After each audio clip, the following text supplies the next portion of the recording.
Hey everyone, a while back I did this performance video of a 4-ace production routine. So I would shuffle and cut the deck a bunch, and then in the process, one at a time, I would produce each of the 4 aces.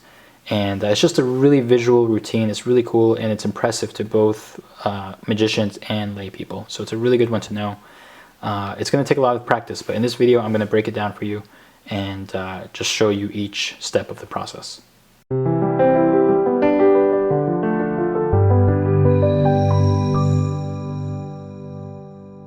Okay, so a while ago I did put up a playlist that features tutorials for every move that is used in this routine. But I'm still getting a lot of questions about some of the specifics. Some people are confused about the setup, about the timing for a lot of these things. So I'm just going to break it down completely here and show you what's going on. So you're going to start off with the 4 aces on top of the deck.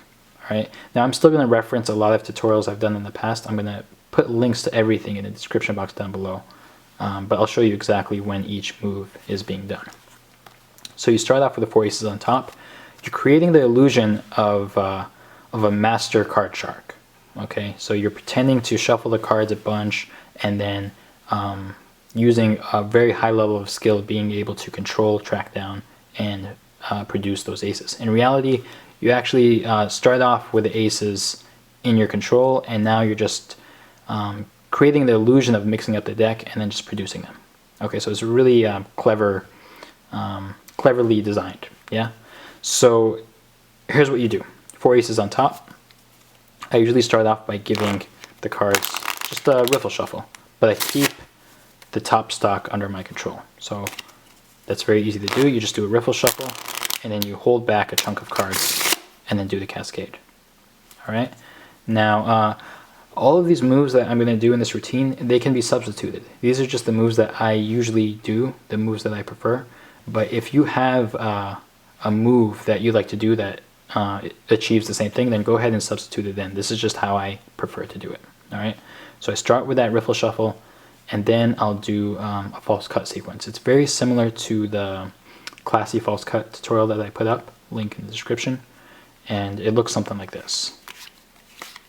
And then, okay, well, I'll do the whole thing at real speed, actually. Here's what it would look like. That's the first ace. Okay, so let's break that down. It starts off very similar to the classy false cut tutorial, link in the description box down below, but very briefly, swing cut, keeping a break, come over, swap this packet with this packet, maintaining the break. This is explained in much more detail in the tutorial, so check that out if you get lost. Slap this packet down, transfer the break to right thumb, swing cut half of the cards above the break, swivel cut the remaining half above the break, and then here's the production. I come over, I grab or I kind of place my thumb on top of the top card of this packet, which is the ace. I peel it to the left, I start to flip it over, and then I trap it in the middle of the deck. Okay, so once again at speed. Cut, cut, cut, slap, cut, cut, produce. Okay, that's the first ace. I place it aside, and then I move to the next phase. At this point, I'll normally do a Hindu shuffle, top stock control, tutorial in the description box down below. And then I'll follow up with a false triple cut tutorial in the box down below. Okay, that's the false triple cut. After I do the false triple cut, I come here, I come down with my right hand, I snap, and then I do a top shot. Okay? Tutorial for the top shot down below. So the timing for that: false triple cut, come here. I usually raise my right hand a bit here, I drop it, and I immediately come down, snap, top shot. Okay, then after the top shot, I may add a little flourish.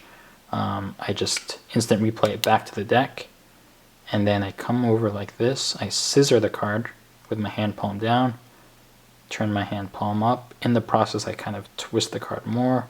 I snap it face up, and I place it down. Let's move on to the third one. Okay, so the next step is I do this Sybil cut, which is a really fancy false cut sequence. I'll put a link to that in the description box down below. and then I follow by riffling down the edge of the deck. I just remove just a random card. It doesn't matter what it is.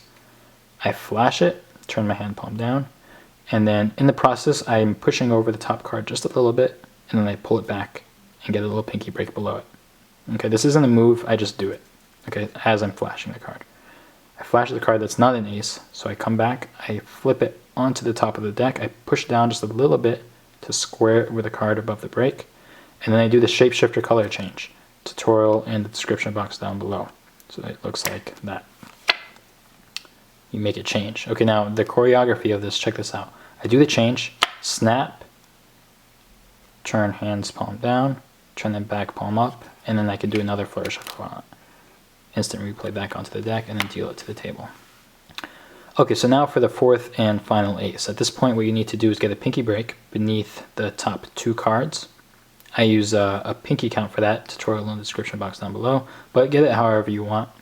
And then you're going to double undercut both of those cards to the bottom of the deck. Tutorial for the double undercut down below. That places that 4th ace on the bottom of the deck.